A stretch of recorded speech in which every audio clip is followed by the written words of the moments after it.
sudah cek perpos nama eta oge Masjid Agung teh kagaibanana anu rangagak sapertos eta teh memang gaib. Itu kapungkur zaman Belanda dialihkan ke Tasik, ke Masjid Agung Tasik. Jam 12 wengi tos aya di dieu. Eta mah linggih ku nyalira. Da eta teh sanes beusi, sanes eta taneuh mohon. Anu ti kawasan nya Pak. Mohon paling payun. Abdi Kang tos nguping teh mohon sauna teh cenah mohon aya kagahiban gitu. Tah eta teh disebat ti kawasan teh, ai kawasan teh panginten Banjar Sari ka kidul gitu. Eta kagaiban kawasan. Malih cenah kapumpur mah pami bade lebat ka alun-alun Manonjaya dipajang dan ditutupkeun upami nunjuk cenah kanu eta mun saperosna nu puncak cenah lu itu aneh nunjuk bareu kagaiban. Namun eta teh sanes eta nya bohong batur komo abdi gitu.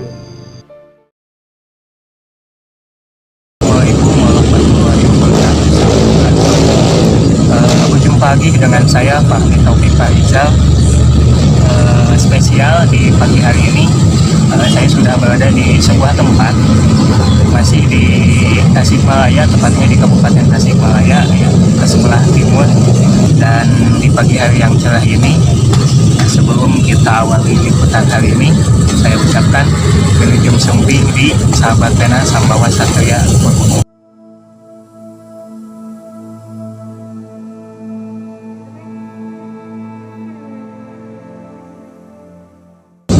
Belakang saya ada bangunan yang bersejarah, mungkin kalian sudah tahu ya bangunan apa itu ya, dan saya berada di lokasi mana ya.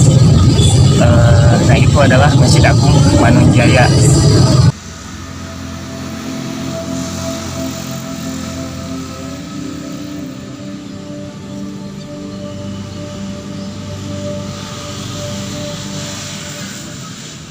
Kurang lebih 67 tahun Kabupaten Sukapula atau yang sekarang bernama Tasikmalaya ini pernah berjaya di Manonjaya. Banyak meninggalkan bangunan-bangunan bersejarah. Salah satunya yang di belakang saya ini adalah Masjid Agung Manonjaya.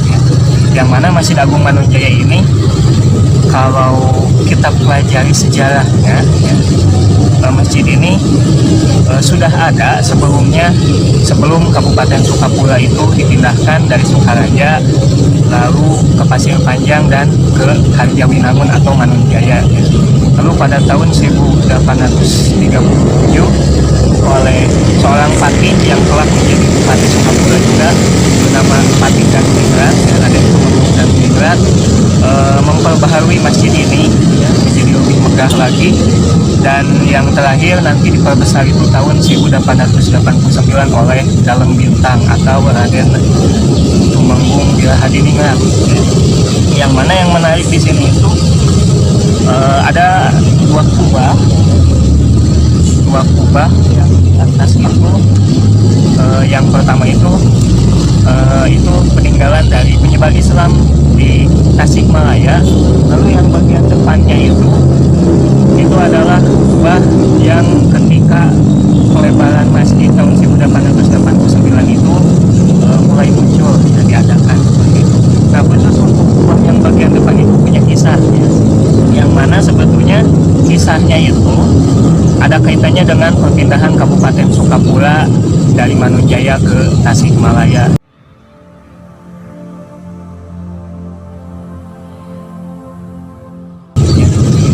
Nah, sebetulnya perpindahan Kabupaten Sukapula ke Tasikmalaya itu hampir sama ya, ada kaitannya dengan masalah perkebunan ya, masalah ekonomi strategis ya. Nah, bahkan tadi sudah saya katakan ya mengenai kubah yang di atas itu ada hal yang menarik di atas itu ya. Ada kisah yang menarik ya, yang mana kisahnya itu berkaitan dengan perpindahan Kabupaten Sukapula ya. Mungkin kalian sudah penasaran ya kisah apa yang akan saya ceritakan hari ini ya. Yang pasti supaya liputan ini terus berjalan ya, Jangan lupa like, share, comment, and subscribe-nya ya. Ditunggu ya.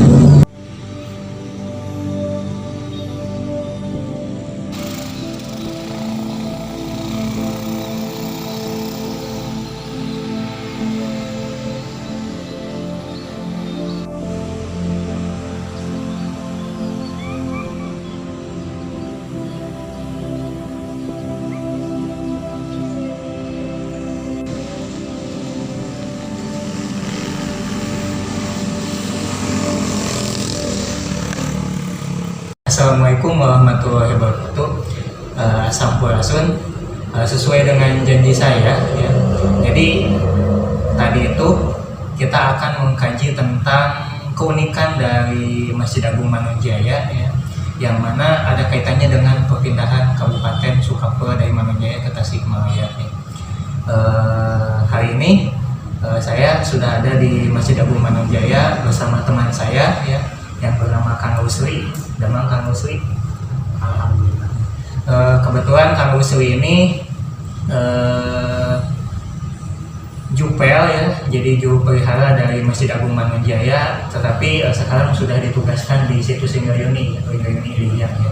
Tapi intinya beliau juga punya pengalaman yang menarik ya di sini selama menjadi juru pelihara. Di sisi lain juga beliau juga mendengar banyak kisah tentang dua kubah yang akan kita kupas ya kisahnya ya, seperti itu. Karena mungkin jarang sekali keunikan tentang Masjid Agung Manunjaya ini diungkap ya lebih dalam. Nah, kita akan ungkap hari ini lebih dalam.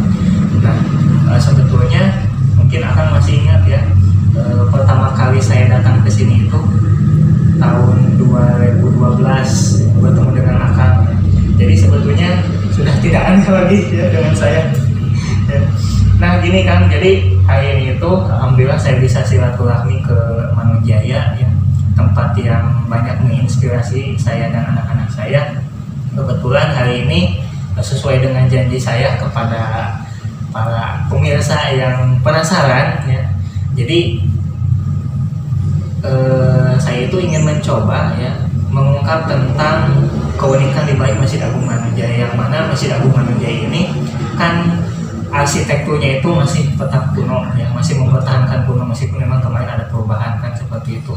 Nah yang unik itu kan di sini itu ada dua kubah ya, yang saya tahu itu kan yang pertama itu yang paling puncak itu kan kubah dari peninggalan Syekh Abdul Muhyi Pamijahan ya, penyebar Islam di Tasikmalaya.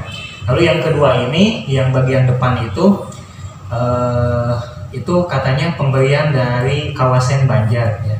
Nah katanya konon ya, dari baik itu catatan sejarah ataupun para sesepuh yang dahulu pernah saya dengar, katanya ini punya keanehan ya, punya keunikan ya seperti itu.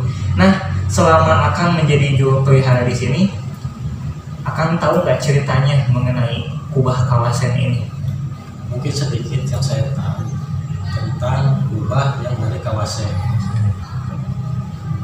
Ada sepuh yang mengatakan bahwa kubah kawasan atau menara dari kawasan Banjarsari tersebut terbuat dari tanah liat berukuran sekitar 60 cm kali 60 cm, dan dalam ukuran tersebut terdapat 3 tingkatan, ada tingkatan atas, tengah, dan ada di bawah. Dan menurut cerita orang tua dulu, misalkan ada orang yang menunjuk dengan telunjuknya, ada telunjuk tersebut menjadi bengkak. Salah satu cerita sepuh. Nah selanjutnya ketika ada burung yang bertengger di atasnya, lalu ada yang menembak dari bawah, sehingga orang yang menembak tersebut meninggal besoknya. Jadi memang sejarahnya kubah tersebut menyimpan misteri, ada apa di balik kubah yang dari kawasan Banjarsari tersebut. Dan sampai sekarang kejadian tersebut belum terungkap. Ada apa di balik semua di balik kubah itu? Yang jelas hanya orang Banjarsari yang bisa mengungkapkan, khususnya orang desa Kawasen. Ya. Mungkin Ya memang dulu pernah dengar ya tahun 2000 berapa ya, waktu saya masih kuliah saya pernah menemui sesepuh, katanya tuh itu cenah aneh cenahnya gitu, langsung baru kan seperti itu banyak hal. Bahkan saya sempat dengar ceritanya di zaman orang tuanya masih hidup ya, orang tua sesepuh beliau masih hidup. Jadi ketika Kabupaten Sukapura dari Manunjaya ini akan pindah ke Tasikmalaya tahun 1901 ya, itu kan di masa kepemimpinan Raden Tumenggung Arya Prawira Adiningrat ya, LTM Prawira Adiningrat. Jadi ketika si kubah kubah ini diturunkan dari puncaknya seperti itu, dari menaranya, katanya 12 orang saja itu berat. Padahal ini kan dari tanah liat kan, dari tanah kan seperti itu, bukan dari besi. Kalau yang itu kan yang saya Abdul Pamijan itu kan dari tembaga ya seperti itu. Nah ini kan dari tanah liat, tapi 12 orang saja itu katanya berat ya seperti itu. Lalu kalau dikaitkan dengan catatan sejarah yang saya dapat juga tentang Masjid Manunjaya juga, ada kaitannya dengan Sukapura juga. Nah ketika kubah kawasan ini dipindahkan ke Masjid Agung Tasikmalaya ya sebagai simbol perpindahan kabupaten sendiri ya. Hari itu awalnya ada ya seperti itu, tapi katanya keesokan harinya itu sudah ada di Masjid Agung Manunjaya di sini lagi ya. Entah mengapa ya seperti itu ya. Mungkin istilahnya ini kan bangunan yang bagian depan itu kan perluasan di zaman Daun Bintang ya, tahun 1889 ya, 89. Nah otomatis berarti kubah kawasan ini didatangkan dari Banjar itu tahun 1889. Berarti kan istilahnya udah 100 tahun ya, bahkan mungkin lebih ya. Dan saya juga pernah mendapatkan cerita juga dari beberapa website mungkin ya, dan itu perlu ditelusuri lagi ya. Katanya memang ada kaitannya dengan sejarah kedalaman kawasan ya. Ada yang mengatakan bahwa kubah kawasan yang sekarang ada di Masjid Agung Manunjaya ini merupakan pindahan dari Masjid Kedalaman Kawasan ya seperti itu. Nah mungkin itu memang betul apa yang akan dikatakan oleh Akang, itu tugas dari warga kawasan sendiri ya. Jadi apakah memang tahu ya tentang seluk-beluk dari hiasan ini ya seperti itu atau bukan. Yang pasti sebetulnya kita bersyukur ya sebagai warga Kabupaten Tasikmalaya masih memiliki bangunan yang bersejarah ya, dalam hal ini Masjid Agung Manunjaya, karena Masjid Agung Manunjaya sendiri kan ini arsitekturnya itu masih tradisional ya, itu merupakan wujud akulturasi budaya ya, yang mana kan kubah sebagai contoh kubah kawasan ini kan itu kalau di dalam arsitektur masjid tempo dulu itu kan itu memolok ya, jadi memolok itu yang minimal mastaka ya. Mastaka itu kan jadi pengikat, pengunci atap kan ya, seperti itu pengunci atap. Jadi sisi lain juga saya pernah baca juga ini katanya zaman dahulu itu penolak bala, hubungan kan penolak bala, makanya bentuknya itu kan aneh ya seperti itu ya. Nah mungkin bisa dikatakan ya mistisnya di sana ya, mungkin seperti itu. Tapi kita mengungkap fakta ya, mengungkap fakta, bukan sekedar mistis ya seperti itu. Tapi ini yang menarik itu adalah faktanya belum terungkap.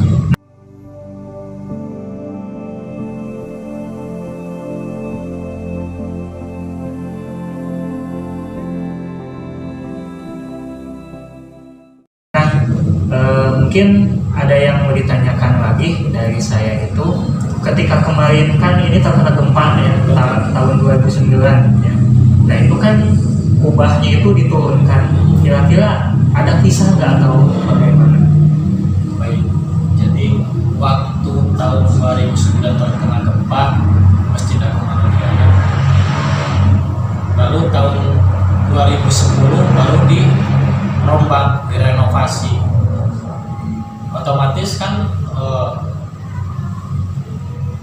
kubahnya tersebut diturunkan. Nah, waktu penurunan kubah tersebut yang dari kawasan yang terbuat dari tanah liat itu sangat-sangat terharu. Kenapa terharu? Karena dibarengi cuaca mendung waktu itu, sementara para pekerja dengan keamanan yang minim,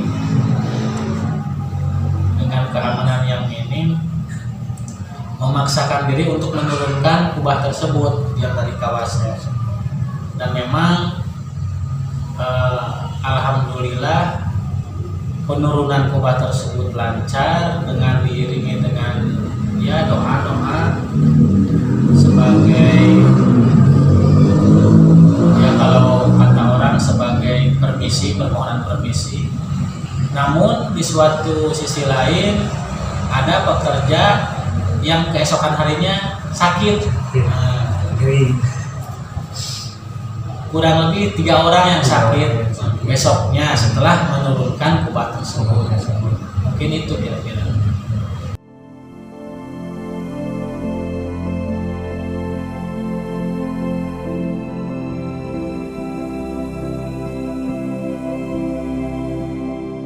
Jadi pada intinya ya kita meminta kepada Allah SWT karena beliau yang istilahnya yang melindungi kita kan seperti itu ya. Jadi mudah-mudahan setiap pekerjaan kita itu kan lancar gitu. Tapi ya wallahu alam ya, yang namanya takdir orang sakit ya sudah pasti kan seperti itu. Tapi memang ini menjadi kearifan lokal bahwasanya mungkin hanya sekelumit orang Manonjaya saja atau orang Tasikmalaya yang tahu tentang kisah dari peninggalan leluhurnya ya. Karena memang ini benda cagar budaya yang pasti memang tidak bisa sembarangan kita turunkan, apalagi ini tanah liat ya. Tanah liat kalau misalkan sedikit saja tergeser atau mungkin patah sudah ya, itu kan istilahnya sangat berharga sekali ya. Dan mungkin kubah kawasan ini juga karena ini terbuat dari tanah liat mungkin ada kaitannya dengan bata merah bahan untuk membangun masjid ini.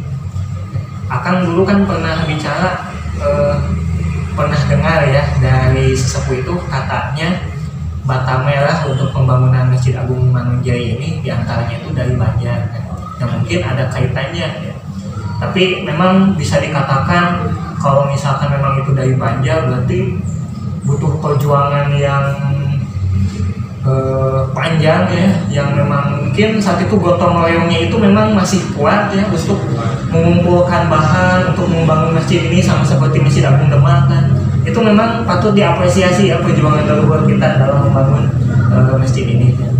Nah itu jadi sekedar istilahnya memberikan informasi ya, karena memang ini hal yang unik ya, yang mungkin jarang orang istilahnya ungkap ya. Karena apa? Jadi benda yang bertengger ya. Jadi hiasan kepala masjid ini yang sekarang masih ada di Masjid Agung Manonjaya ini itu menjadi simbol ya, itu pernah menjadi saksi perpindahan Kabupaten Sukapura dari Manonjaya ke Tasikmalaya ya. Yang mana meskipun sekarang Manonjaya sudah tidak menjadi pusat pemerintahan ya, jadi dalam hal ini pusat pemerintahan Kabupaten Tasikmalaya ya, tapi pada intinya wibawanya itu masih terasa ya, diantaranya dengan keberadaan Masjid Agung Manonjaya ya. Ya kita mungkin berharap ya mudah-mudahan baik itu pemerintah ataupun masyarakatnya mudah-mudahan dapat terus merawat bangunan bersejarah ini ya, dan juga mewariskan kisah-kisah sejarahnya ya, bukan hanya sekedar mistisnya tapi ini faktanya karena apa, meskipun benda itu benda kecil ya, tapi pada intinya dia menjadi simbol perpindahan sebuah kabupaten ya, yang mana kalau kita gali lebih dalam sebetulnya perpindahan Kabupaten Tasikmalaya ke Kabupaten Sukapura ke Tasikmalaya itu ada kaitannya dengan ekonomi. Nah mungkin nanti kita akan kaji lebih dalam ya tentang itu ya. Sebetulnya banyak ya kan, banyak dari Masjid Agung Manonjaya yang dapat kita buat, tapi karena memang waktunya terbatas mungkin di lain waktu kita bisa mengungkapnya lagi.